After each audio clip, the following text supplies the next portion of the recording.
नमस्कार. मी अरुण गोडबोले. मृत्यूपत्र मार्गदर्शन आणि नंतर इन्कम टॅक्सच्या नवलनगरीत याचे 2 मी सिरीज केल्या. पहिल्याचे 9 भाग झाले, दुसरे 11 झाले आणि त्याला सर्वांनी आपण छान रिस्पॉन्स दिला. त्यावर अशी कल्पना आली की आजकाल वाचनाची सवय कमी होत चालली आणि दृश्यश्राव्य माध्यम किंवा ऐकून बघून लोकांना जास्त ज्ञान होतं आणि म्हणून मग समर्थ रामदास जे आज 17व्या शतकात होऊन गेले, पण ज्यांचं आजही आपण नाव आदराने घेतो, अशा संतांच्या वाङ्मयाचा मी अभ्यास केला आहे. त्यावर मानाचे श्लोक एक मागोवा, दासबोध नित्यपाठ, करुणाष्टक एक आकलन अशी माझी पुस्तके प्रसिद्ध आहेत. त्याचबरोबर 4थं पुस्तक समर्थांच्या जो उपदेश आहे त्यातला व्यावहारिक ज्ञानात जो उपदेश आहे त्यांचा, जो आपल्याला प्रपंचात रोज उपयोगी पडणार आहे, त्यासंबंधी एक पुस्तक मी लिहिलं. त्याचं नाव आहे यशस्वी जीवनाची समर्थ सूत्रे. आणि हे पुस्तक मी लिहिलं जवळजवळ 2007-08 साली. त्यानंतर त्याच्या 4-5 आवृत्त्या, आता 5वी आवृत्ती आत्ता चालू आहे, आत्ताही ते उपलब्ध आहे आणि लोक वाचतात, त्यावर कळवतात. पण तरी हा लॉकडाऊनच्या काळामध्ये ह्या माध्यमातून लोकांना ते ऐकायला मिळालं तर जास्त लोकांच्यापर्यंत पोहोचतं आणि म्हणून मी हा एक उपक्रम हाती घेतो आहे. आज आपण पहिला भाग करतो आहे आणि त्यानंतर बहुतेक आणखी 9-10 भाग तरी होतील असं वाटतं आहे. हे मी लाईव्ह स्ट्रीमिंग करत नाही आहे, मुद्दाम आधी रेकॉर्ड करतो आणि संध्याकाळी 4:30 ते 5:30च्या दरम्यान ते मी फेसबुकवरती माझ्या टाकेन. त्याचबरोबर विविध ग्रुप्समध्ये मी शेअर करणार आहे. समर्थ रामदास आपल्याला संत म्हणून माहीत आहेत, त्यांचे अनेक भक्त आहेत. त्याचबरोबर गेल्या काही वर्षामध्ये त्यांच्यावर थोडंसं त्यांच्याबद्दल आकर्ष धरणारे लोक जाणीवपूर्वक निर्माण होत आहेत. पण मला असं वाटतं की ह्या सगळ्यांना समर्थ कळलेले नाही आहेत. समर्थांचा मूळ भर जरी अध्यात्मावर असला तरी त्याचबरोबर त्यांनी माणसांनी जगात वागावं कसं यासंबंधी अतिशय उत्कृष्ट मार्गदर्शन करून ठेवलं. दासबोध हा ग्रंथ प्रमाण ग्रंथ बनवला समर्थ संप्रदायाचा आणि मग त्याचा मी त्याच्यावर दासबोध नित्यपाठी लिहिला, ज्यात 365 प्रवचन आहेत आणि त्यात पूर्ण दासबोध मी कव्हर करायचा प्रयत्न केला आहे. पण त्यानंतर तो लिहिल्यानंतर प्राध्यापक श्रीमा माटे यांनी 1954-55 इंदूरला तिथल्या साहित्य परिषदेत समर्थांचे प्रपंच विज्ञान या विषयावरती 4 व्याख्यान दिले ते आणि त्याचं एक पुस्तक कॉन्टिनेंटली नंतर प्रकाशित केलं, ते माझ्या वाचनात आलं. त्यात तिने असं म्हटलं की समर्थांच्या भक्तांना आणि विरोधकांनाही समर्थांचा हा प्रापंचिक जो उपदेश आहे तो कळला नाही आणि त्यासंबंधी त्यांनी विचार मांडले. ते वाचून माझ्या मनात आलं की आपण असं काहीतरी विचार आजच्या काळाला अनुरूप उदाहरणं देऊन आपण लिहायला पाहिजे. त्याकरता 1-2 वर्ष मी दासबोधाचा सखोल अभ्यास केला. दासबोधामध्ये 7800 ओव्या आहेत, म्हणजे 10 समासांचं 1 दशक, असे 20 दशक आहेत. त्या प्रत्येकातून समर्थांनी केलेला उपदेश, त्यातला व्यावहारिक उपदेश वेगळा काढायचा. माझ्या असं लक्षात आलं की 60% उपदेश हा पारमार्थिक आहे. म्हणजे सुरुवातच त्यांनी केली की श्रोते पुस्तकी कोण ग्रंथ आहे ते सांगितले काय. त्याला समर्थ उत्तर देतात, ग्रंथानाम दासबोध गुरु शिष्याचा संवाद, आणि यातनं काय केलं तर भक्तिमार्ग निरोपला. पण तो निरोपतानाच समर्थांनी भारत भ्रमण करत 12 वर्ष घालवली आणि जनसामान्यांच्या मनोव्यापाराचं आकलन त्यांना होतं. त्यामुळे त्यांनी त्यामध्ये जवळजवळ 40% भाग असा दिला की जो तेव्हाच्या काळातल्या लोकांना उपयोगी होता आणि आजही तेवढाच उपयोगी आहे. त्यागे माणसं आपलं जीवन समृद्ध करू शकतील. कारण समर्थांनी सांगितलं की आधी प्रपंच करावा नीट का, मगच साधावे परमार्थ विवेक. म्हणजे प्रपंच नीट केला अर्थात त्यातला जो प्रपंच सर्वस्व मानण्याचा भाग आहे तो सोडून तर तुमचा प्रपंच नेटका होईल आणि शिवाय तुम्ही परमार्थाकडे वळा. कारण शेवटी परमार्थ हे आयुष्याचं अंतिम ध्येय असं समर्थ मानत होते. पण त्याविषयी मी अभ्यास केला आणि त्यातनं हे पुस्तक सिद्ध झालं. त्यातलाच काही भाग मी ह्या सिरियलमध्ये वाचणार आहे, पण तो आहे तसा वाचणार नाही. काही भाग गाईड मी काही माझ्यात ते वाचताना मनात विचारले त्यामध्ये मिळवीन सुद्धा. त्यामुळं असा हा नवीन प्रयोग आपण करतोय. आपण आपल्या प्रतिक्रिया मला कळवा, म्हणजे मग मलाही ते आणखीन जास्त उत्साह लावेल. तसं म्हटलं तर महाराष्ट्राला संतांची समृद्ध परंपरा आहे. ज्ञानेश्वर माऊलींना आपण या परंपरेचं अध्वर्यू मानतो. त्यांनी गीता मराठीतून लोकांना कळावी म्हणून मुद्दाम ज्ञानेश्वरी लिहिली, मग अमृतानुभव लिहिला. आणि ही संतांची परंपरा नंतर म्हणजे निवृत्तीनाथ, ज्ञानदेव, एकनाथ, तुकाराम, नामदेव महाराज या सगळ्यांनी समृद्ध केलेली आहे. महाराष्ट्राच्या समाज जीवनावर त्या परंपरेचा मोठा पगडा आहे. आणि अतिशय महत्त्वाचं म्हणजे जातीभेद निर्मूलन करून सर्व समाजाला एकत्र आणून भगवत भक्तीला लावावं हा त्यांचा मुख्य हेतू आहे. अर्थात तुकाराम महाराजांसारखे संत त्यात कधी कधी वेगळा विचार मांडतात. अलीकडे विद्रोही तुकाराम आपण म्हटलंच ना, कारण त्यामध्ये त्यांच्या वाङ्मयामध्ये सुद्धा कधी कधी असे उल्लेख येतात की जे माणसाला रोजच्या वागण्यात कसं शिकावं, वागावं हे कळवतात. कारण तुकारामाने तर गर्जना केली की वेदांचा तो अर्थ आम्हाचाही ठावा, अशी गर्जना करणारे तुकाराम महाराज काही वेळा जोडोनिया धन उत्तम व्यवहारे, उदास विचारे वेच करी, किंवा भिक्षापात्र अवलंबिणे, जळोजिरे लाजीरवाणे हे सांगत प्रापंचिक कर्तव्याचा संदेश देतात. तर कधी भले तरी देऊ कासोची लंगोटी, नाठाळाचे काठी देऊ माता, किंवा दुर्जनांचा मान सुखे करावा म्हणत लाता हानोनी वारी, गुंड वाट शुद्ध करी असे लिहितात.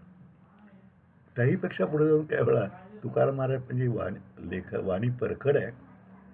विंचू देव्हाऱ्याशी आला, पूजापाठ नावडे त्याला, तिथं पायजाराचे काम व्हावे अधमाशी अधम असे लिहितात. पण तरीसुद्धा त्यांचा मूळ पिंड हा अध्यात्मामध्ये. समर्थ येऊन थोडेसे थोडे वेगळे दिसतात. कारण राजकारणापासून ते पार कसं वागावं, परमार्थ, काव्यकला हे सगळं त्यांनी हाताळलेलं आहे. आता आपल्यापैकी अनेक जण रोजच्या याच्यात ज्या आरत्या म्हणतो त्यामध्ये गणपतीची आरती असेल, किंवा शंकराची लवथवती विकळा असेल, किंवा मारुतीची आरती 17 उड्डाणे यांची रचना समर्थांनी केलेली आहे. आता ही कित्येकांना माहीत नसतं. अनेक भक्तिरचना, त्याचबरोबर संभाजी महाराजांना पत्र, शिवाजी महाराजांचं त्यांनी केलेलं अतिशय मोठं गुणवर्णन, हे सगळ्या, त्याशिवाय कारखाने प्रकरण, बाग प्रकरण असे समर्थांनी विविध विषयावर लिहिलेलं आहे. आणि त्यामुळे त्यातनं दासबोधातून हा सगळा उद्देश बाजूला काढायचा, प्रपंच विषय असा एक मी प्रयत्न केला. मानवाच्या श्लोकाचा निरूपणाचा त्यांचा हेतू वेगळा होता आणि दासबोधाचा वेगळा होता. माना श्लोकाचा शेवटचा श्लोक जो आहे तो जर आपण बघितला तर मनाची शते ऐकता दोष जाती, मती मंद ते साधना योग्य होती, चढे ज्ञान विज्ञान सामर्थ्य अंगे, म्हणे दास विश्वासता मुक्ती भोगी.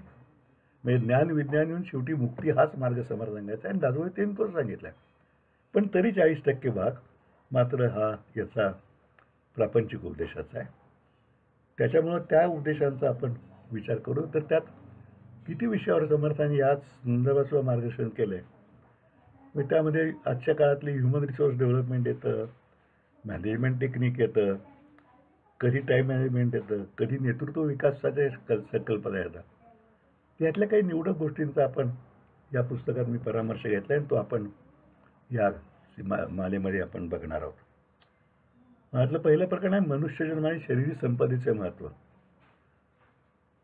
आपल्यापैकी जे आस्तिक आहेत ते मानतात की मनुष्यजन्म दुर्लभ आहे, 84 लक्ष योजनेतून फिरल्यानंतर मनुष्यजन्म येतो आणि आत्मा अमर आहे असं मानलं तर आस्तिक.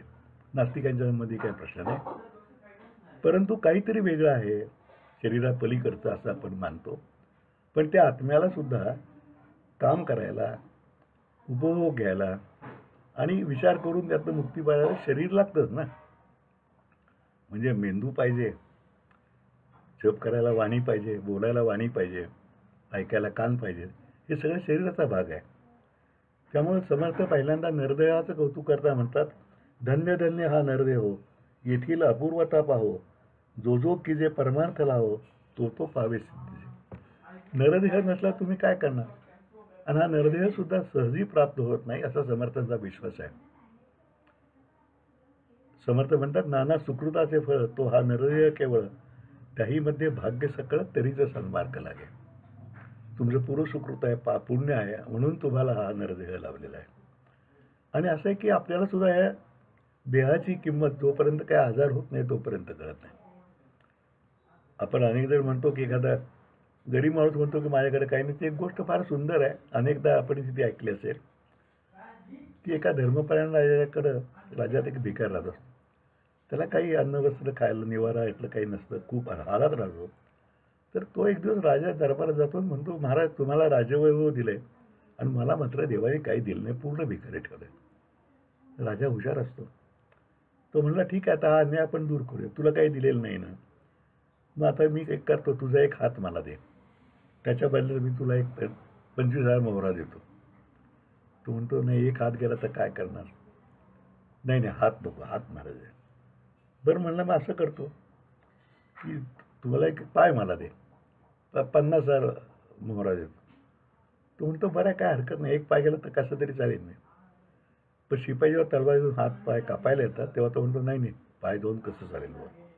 आणि मग असं करत करत राजा त्याला बरं मग तुझा एक कान दे, एक डोळा दे असं विचारतो. आणि मग शेवटी त्या लक्षात येणं राजा त्याला सांगतो की अरे एवढा लाख मोलाचा देह तुला दिलाय भगवंताने, तू कामाला लाव ना, आणि मग तू राहा, मी काही दिलं नाही असं नाही.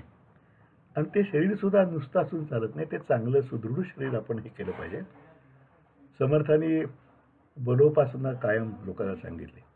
गावोगावी मारुतीची मंदिरे स्थापन केली, 1100 केली असं म्हणतात, प्रत्यक्षात नसतील. पण मारुती हा देव असा आहे की तो उपासना फार सोपी आहे.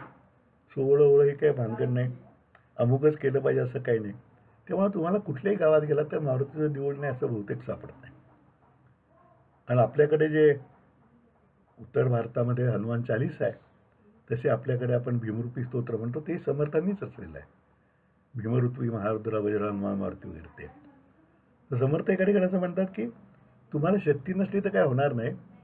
धकाधकीचा मामला कैसा घडे अशक्ताला, नाना बुद्धी शक्त्याला म्हणून शिकवाव्या. शक्तीने पावती सुखे शक्ती नसता विटंबना, शक्तीने नेटका प्राणी वैभव भोगिता दिसे. कोण पुसे अशक्ताला, कोण पुसे अशक्ताला, रोगीसे बराडी दिसे. कळा नाही कांती नाही युक्ती बुद्धी दुरावली. साजिरी शक्ती तो काया, काया मायाची वाढवी.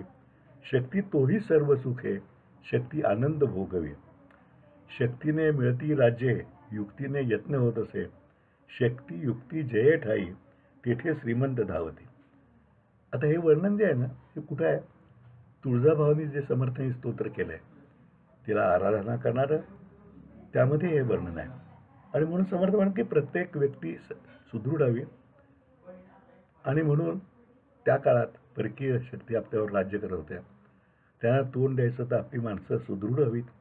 परकीय शक्तीचा निपात करायला सुदृढ माणसंच कामी आहेत आणि शक्तिवान पाहिजेत. म्हणून समर्थांनी हा शक्तीची उपासना तेव्हा सांगितली आणि आजही तिचं आवश्यकता आहेच. असं म्हणतात की 16व्या-17व्या वर्षापर्यंत तुम्ही जे मेहनत कराल शारीरिक फिटनेससाठी, त्यातनंच तुमचं पुढं होतं. कारण त्यानंतरच्या परिश्रमांचा, शारीरिक कष्टाचा किंवा ट्रेनिंगचा फार उपयोग होत नाही. अंतर्गत शक्ती जी शरीराला लागते ती 17-18 वर्षापर्यंत गोळा करायला पाहिजे. आणि म्हणून आपल्याला सर्वजण अलीकडे फिजिकल ट्रेनर म्हणतात, तेही सांगतात. हां, तर पुढे काही आपण कलाकार बघतो की 6 पॅक्स वगैरे करतात, ते 6 पॅक ॲप काय म्हणतात. पण मुळामध्ये तुम्हाला सुदृढ राहायला पाहिजे. त्याकरता व्यसनं टाळायला पाहिजेत, शरीराची निगा राखायला पाहिजे. आणि शक्ती जर नसली तुमच्याकडे, सुदृढता नसेल, तर तुमच्या बुद्धीवरही परिणाम होतो. आजारी असताना तुम्हाला कसं चांगला विचार करता येईल. शारीरिक कष्टाची कामं असतात किंवा बौद्धिक कष्टाची, त्यासाठी शरीर फिट असणं आवश्यक नाही का? अनिल अंबानी म्हणजे आत्ता ते फार आर्थिक वाईट अवस्थेत आहेत, पण त्यांचा एक किस्सा त्यांनीच एका मुलाखतीत सांगितला होता. तो ह्या विषयाला धरून आहे म्हणून सांगतो. अनिल आणि मुकेश अंबानी दोघं जेव्हा एकत्र होते तेव्हा त्या रिलायन्स ग्रुपच्या करता भांडवल उभारण्यासाठी परदेशात गेले ते.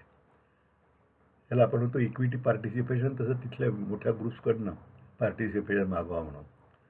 आणि मग त्यांनी सांगितलं की आम्ही आमच्या विस्ताराकरता देशोदेशी जात होतो, उद्योजकांच्या गाठी भेटी घेत होतो. न्यूयॉर्कमध्ये आम्ही अशी एक उद्योजकांची बैठक घेतली की ज्यातनं आम्हाला फंड्स मिळतील असं वाटत होतं. आणि आम्ही आमच्या ग्रुपचं फायनान्शियल स्ट्रेंथ कशी आहे, फायनान्शियल फिटनेस कसं आहे, यासंबंधी सुंदर प्रेझेंटेशन त्या सादर केलं. ते फायनान्शियल आमची स्ट्रेंथ ग्रुपची पाहून प्रभावित झाले. फायनान्शियल स्ट्रेंथ अँड फिटनेस संपल्यानंतर मग चहा पाण्याच्या वेळेला त्यातल्या एकाने मला मार्मिक प्रश्न विचारला की ते म्हणले तुमच्या ग्रुपची आर्थिक स्थिती फार मजबूत आहे, काय प्रश्न नाही, आम्ही आता बघितले. पण तुम्ही दोघंजण त्याचे नेतृत्व करताय, तुम्ही सर्व जबाबदारी पेलताय, धावपळ करताय, तर तुमची स्वतःची शारीरिक स्थिती सुद्धा तेवढीच मजबूत नको का? अर्थात तेव्हा कदाचित ते दोघंही फिट नसतील. त्यांचं वाक्य असं होतं की we are satisfied and happy about your groups financial fitness, but as a leader of the group what about your physical fitness. Anil Ambani पुढे सांगितलं मला की त्यांचा तो प्रश्न जिव्हायला लागला, कारण तेव्हा मी व्यायाम करत नव्हतो आणि प्रकृती स्थूलपणाकडे झोकत शिरली. मी त्यांना सांगितलं की तुम्ही काळजी करू नका, आम्ही अगदी तंदुरुस्त आहोत असं सांगितलं. पण बैठक संपून आम्ही बाहेर पडलो, त्याचा गंभीरपणे विचार केला आणि स्वतःचा फिटनेस जपण्याचा निर्धार केला. दुसऱ्या दिवसापासून नियमित व्यायामाला सुरुवात केली आणि ती आज अखेर चालू आहे. 14-15 जिने मी सहज परत जाऊन चढू शकतो आणि 5-6 किलोमीटर रनिंग करू शकतो आणि मी खरोखरीच पूर्ण फिट आहे. आपण इथं बोध एवढाच घ्यायचा की आपला फिटनेस हवा. आपण काय अनिल अंबानी किंवा मुकेश अंबानीसारख्या धावपळीचं जीवन जगत नाही. पण जे काय करायचं, नोकरी असो, व्यवसाय असो, तर आपल्याला फिजिकल फिटनेस पाहिजेत. कारण एखादा आजार पाठी मिळाला की आपण धावपळ करायला लागतो आणि मग उशिरा सुचलेलं शहाणपण आपल्या कामाला येत नाही. शरीर समर्थ करण्याकरता आहारावर सुद्धा नियंत्रण हवं. आहार पौष्टिक हवा, तो वेळच्या वेळी हवा आणि पुरेसा हवा, जास्तही नको. समर्थ म्हणतात अन्न रसे वाढे शरीर, शरीराप्रमाणे विचार, वृद्धपणी तदनंतर दोन्ही लहान आळती. वृद्धपणी म्हणजे 60 नंतर शरीर थकतं आणि विचारही थकायला लागतात, थोडंसं लहान होतात, तेव्हा त्याप्रमाणे आहार करावा. समर्थांनी व्यसनाबद्दल सुद्धा लिहिलेलं आहे की धूम्रपान करू नये, उन्मत्त द्रव्य सेवू नये. आणि मग शेवटी म्हणतात समर्थ मूर्ख लक्षात त्याने म्हणले सप्त व्यसनी जयाचे मन तो एक मूर्ख. खरं तर आपल्याकडे आपण नेहमी म्हणतो की sound mind in A sound body, म्हणजे मन सुदृढ आहे तर शरीर सुदृढ पाहिजे, किंवा शरीर माध्यम खडू धर्म साधन, म्हणजे सुद्धा काय की शरीर उत्तम हवं. मानवी देहाचं वर्णन समर्थाने एका ठिकाणी फार गमतीशीर केलं आहे. समर्थ म्हणतात अस्थिपंजर उभविला, शिरा नाडा गुंडाळीला, मेदमासी सरसावेला, सांदो सांदी भरून. आता जे फिजिओलॉजी जे अभ्यास करायच्या लक्षात येईल की आपला जे म्हणजे खरोखरच असं आहे की काही हाडं आहेत, काही त्यामध्ये मांस आहेत आणि त्यामध्ये शिरा आहेत, त्यांनी गुंडाळले आणि मग त्याप्रमाणे शरीर आपलं तयार झालेलं आहे. आता शरीरसुद्धा परमेश्वराने इतकं सुंदर केलेलं आहे, आपण जर बारकाईने विचार केला तर लक्षात येईल की त्यामध्ये शुद्ध रक्ताच्या वाहिन्या आहेत, हृदय पंपाप्रमाणे काम करतं, अशुद्ध रक्ताच्या रक्तवाहिन्या आहेत, 214 एकूण हाडं शरीरात आहेत. त्यांचे वेगवेगळे सांधे आहेत, सरकटा सांधा आहे, नंतर त्याला बिजागिरी सांधा आहे, गुडघ्यासारखा वेगळाच सांधा आहे, आणि शक्ती देणारे स्नायू आहेत, अन्न पचनाची सोय आहे, मलमूत्र विसर्जनाची सोय आहे, ज्ञानेंद्रिय आहेत, पंच ज्ञानेंद्रिय आहेत आणि नियंत्रण करणारा मेंदू आहे. या प्रत्येक अवयवाचं आपल्याकडे काम आहे. काही काही ठिकाणी बघा ते काम देवाने फार सुंदर काम केलं आहे. काही काही इंद्रिय एकच आहेत, काही काही 2-2 आहेत. म्हणजे बघा की नाक चोरलं तर त्यासाठी तोंडाने आपण श्वासोश्वास घेऊ शकतो. म्हणजे अशी अल्टरनेटिव्ह सिस्टीम सुद्धा देवाने केलेली आहे. आणि तीच ह्या परमेश्वरनी ही सोय केली की जेव्हा भूक लागली तर आपल्याला सूचना मिळते, मलमूत्र विसर्जनाची सूचना मिळते, प्रत्येक गोष्टी सूचना मिळते. असं म्हणतात की तुम्हाला त्यामध्ये त्या अलार्म सिस्टीम परमेश्वरानं बसवलेल्या आहेत, त्या तुम्हाला कळत नाहीत पण सूचना देत असतात बरोबर. असंही म्हणतात अलीकडं हा निघालेला आहे की बऱ्याचशा आजारांचं मूळ हे मनामध्ये असतं. त्याला सायकोसोमॅटिक डिसीज असं पण म्हणतो की खूपदा मनामुळं हे आजार होतात, सिद्ध होतात. त्यामुळं आपल्याला प्रत्येकाला sound body with A sound mind असं असलं पाहिजे.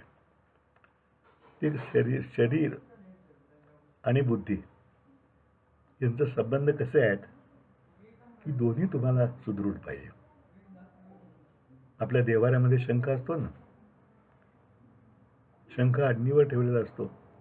शंख बाहेर ठेवला त्याला काही किंमत नसते, पण शंख जेव्हा आडणीवर ठेवला जातो तेव्हा तो देवाऱ्यात विराजमान होतो.